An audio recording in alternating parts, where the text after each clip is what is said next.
travel movies, journey movies. You've likely seen some.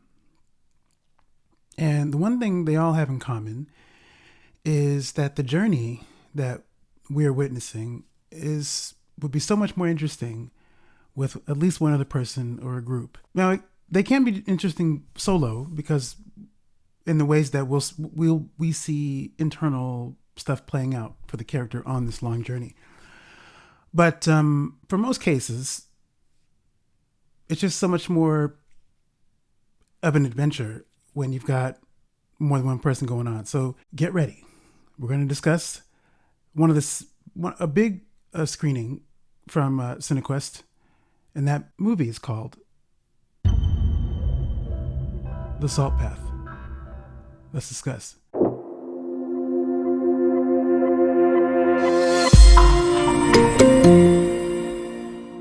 I was looking forward to this event since the beginning of Cinequest this year, when I saw what was happening, who was going to be there, and what the deal was. So I'll talk about the movie, and then I'll talk about a little bit about what followed the screening. So this movie was directed by Marianne Elliot, who is a Tony-winning director, mostly known for her work on the stage.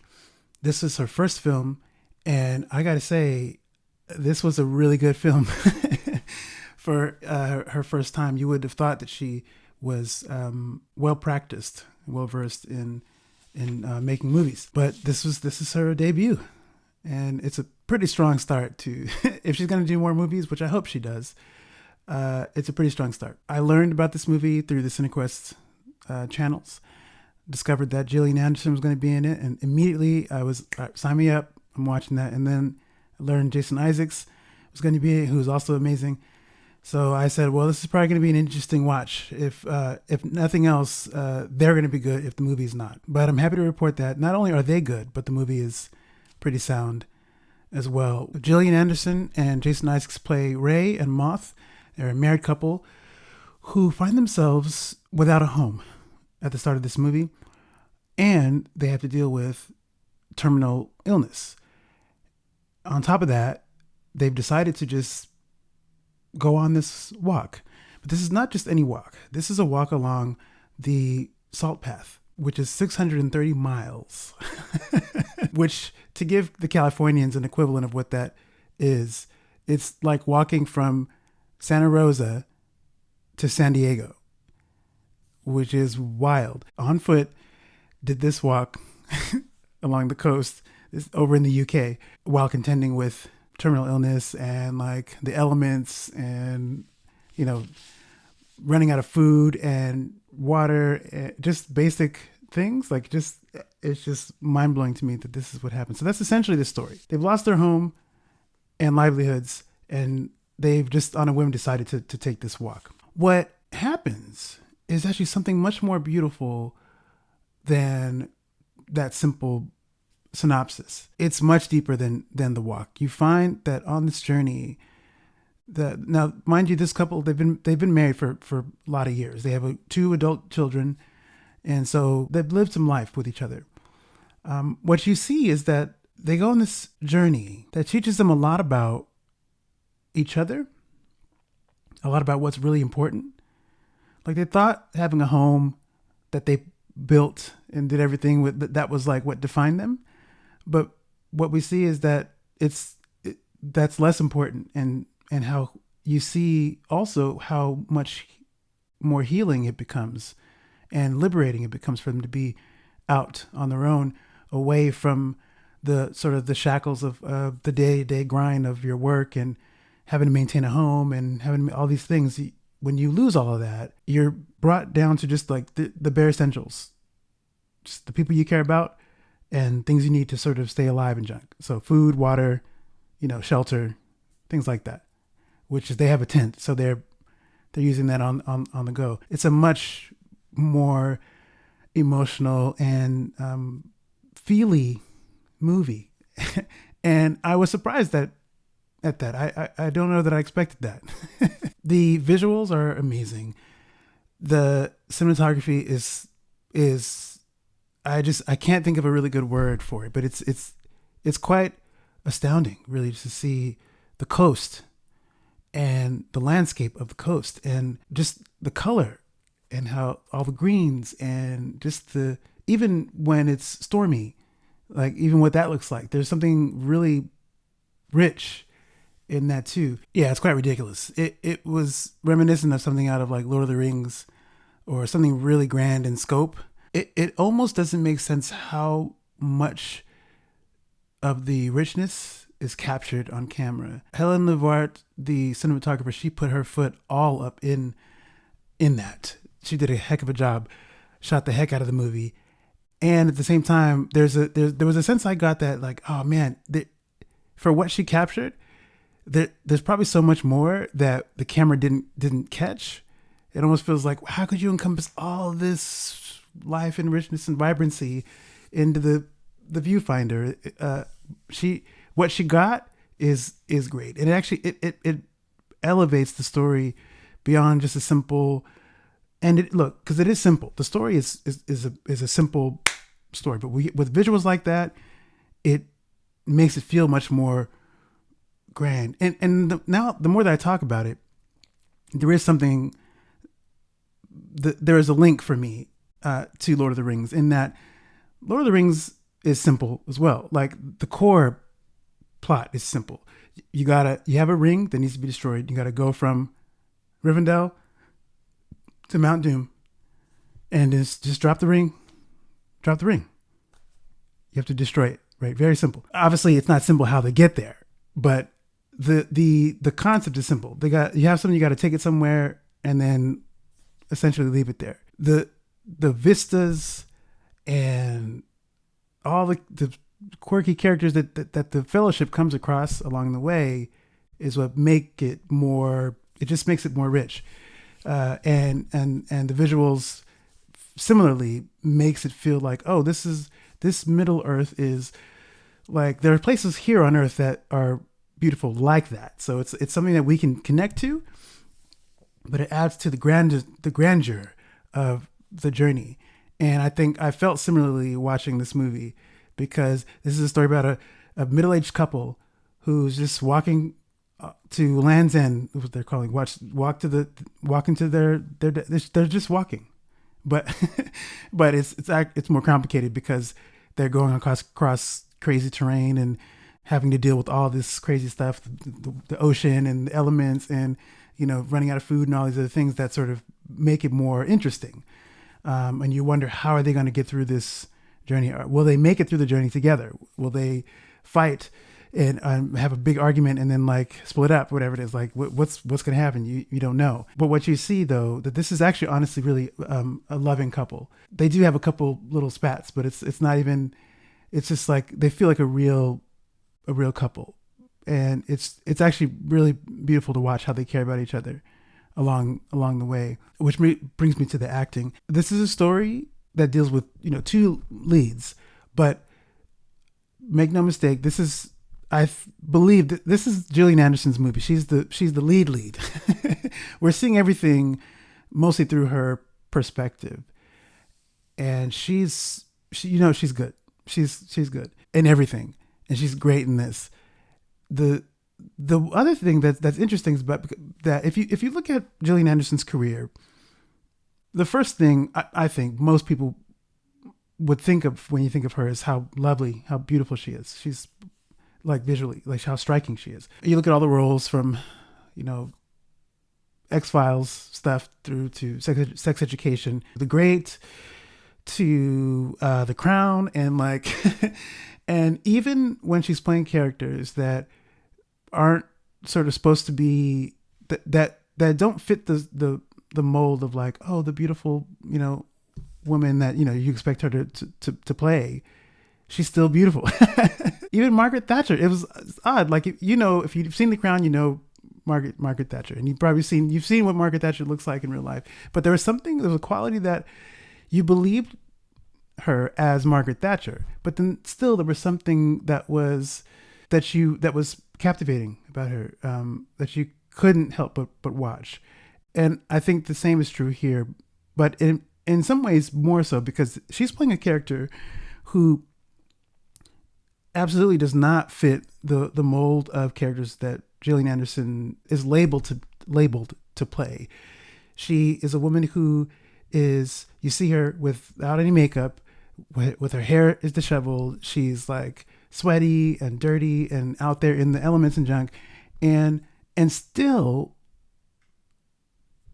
there's something really like lovely about that, about her, and this as just natural, just existing. And yet it doesn't take away from the like the real actorly stuff, like the stuff you forget about Gillian Anderson, the person, for a minute, and you're really living with Ray on this journey as she's experiencing the rough stuff of this trip, the concern she has, and also the quiet moments of joy and like happiness and just contentment that she's having along this trip. Yes, it's a crazy journey that these people have taken, and they experienced some hardship, and they also have some light moments too, really sweet moments, and it's really nice. For his part, Isaacs is also great, and he's quite strapping. He's handsome. It's not something I often think about when I think about Jason Isaacs. Yes, he's a great actor. You already know what time it is. If you see him in almost anything, he's fantastic. But something about how he plays Moth here, and just his look, very subtle. The expressions he gives to Ray, and how optimistic he is in the face of the hardship of the trip, and like he's super positive, and that actually makes him more like alluring in some way. It's like it's really nice to see, and it feels very natural so the two of them it feels natural, and the two of them have such great chemistry. It's pleasant to watch to watch unfold with them. It feels like the easiest thing, and they just ooze charm and warmth. They not only feel like a great couple, but they also feel like genuine like parents.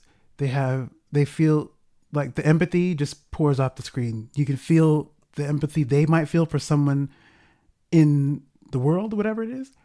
And it makes us feel that much more for them. If there was one thing I could be a little bit critical about, I would say the score for this movie. Chris Rowe produced a great score for this film. And the issue isn't the score. It's how the score is used. There are moments, particularly during the sequences where you just see a lot of the landscape, where we get to take in also what Ray and Moth are seeing in its grandeur, right? In all of its grandness. The music swells when it's supposed to. It feels like that's what it's supposed to do. But it almost feels like it goes overboard a little bit, a tiny bit. And it comes at the end of a sequence. We see some beautiful landscape stuff, and the music does what it's supposed to do. And I think if it were a little bit shorter, it would feel less, okay, that's borderline over the top. This is one thing that you don't see in Lord of the Rings, for instance. Howard Shore's fantastic score for those movies. When you see a location and it's grand and wherever it is, the music doesn't always swell to match the grandness of what we're looking at. Sometimes it's something very, very subtle, or it's something that feels more muted, not bombastic all the time. And not to say that's what's happening here, because it isn't bombastic. It does get to a point to where it feels like where it would almost have been better if the music was more understated. Because sometimes what we're also seeing at the same time is the reaction from Jason Isaacs and Gillian Anderson as they're seeing stuff, and that's just as effective, I think, if not more so, because we get to see what they're looking at and how they're responding to it. The music isn't so much doesn't feel as like it's forcing you to also feel what they're feeling, because I feel like by looking at them, we're already there with them. So the music almost feels unnecessary, like it would be in real life. When you see a great looking mountain or some beautiful trees somewhere, there's no music there with you. So it's almost like you get to be on the journey with them and stand next to them as they're looking at this beautiful sight. But aside from that, this was a a really good movie that really hit me emotionally. I thought, again, Jason Isaacs and Gillian Anderson were great, but especially Gillian Anderson. She turned in a really emotionally affecting and just performance that was just full of feeling, and it really got me. This premiered last year in September of last year, the Toronto Film Festival. So by the time it reached us here, it was I would say it was worth the wait. Following the screening, there was a moderated conversation with Gillian Anderson. It would have been kind of cool to have Jason Isaacs too, but Cinequest typically selects, there's usually one person. Sometimes there's a couple people, but usually there's one person who they award the Maverick Spirit Award to. And this year, Gillian Anderson was the person who was selected, and she came. And it's always really cool to have some of the actors or filmmakers from whatever marquee film. And I say marquee film because this was one of those films that you have to see in person. This does not have the digital component like some of the other films might. If you missed during the main festival, there's a sort of second continuation festival that's actually going on this week called Cinejoy, which is the sort of child digital version of a film festival. It's like 8 days long. I think it started yesterday. I think it was the first day. So Salt Path is not a part of that group.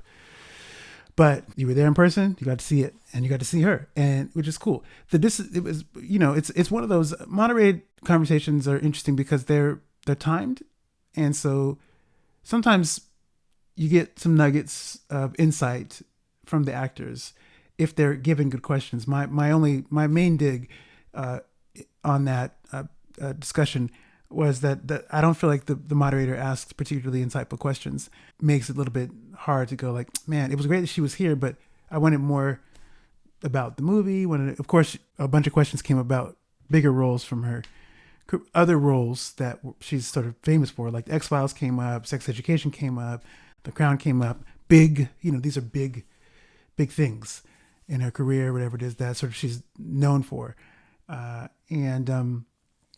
So you get a lot of those questions. You got some questions about the Salt Path, but I would have liked a little bit more, and a little bit more about like the process for this role and everything that went into it. But nevertheless, she was great. She had a ton of humility, and she was just graceful and warm. I was sitting I was a little bit further away than I usually like to be for those events, but you could feel her warmth. I did. I felt like the glow just emanate from where she was on the stage. So it was good that she was there as a good sort of add-on from the movie. You get a sense of her thinking, playing the character. It would have been nice to have a little bit more. Again, the movie, fantastic. Definitely see it. She's great. Jason Isaacs, great. It's not a waste of your time. That's going to be it for this review. We've got one more screening to talk about from the Cinequest Film Festival. So stay tuned. That's on the way. In the meantime, thank you for taking the time for watching this video. And I'm out of here. I'll see you in the next one.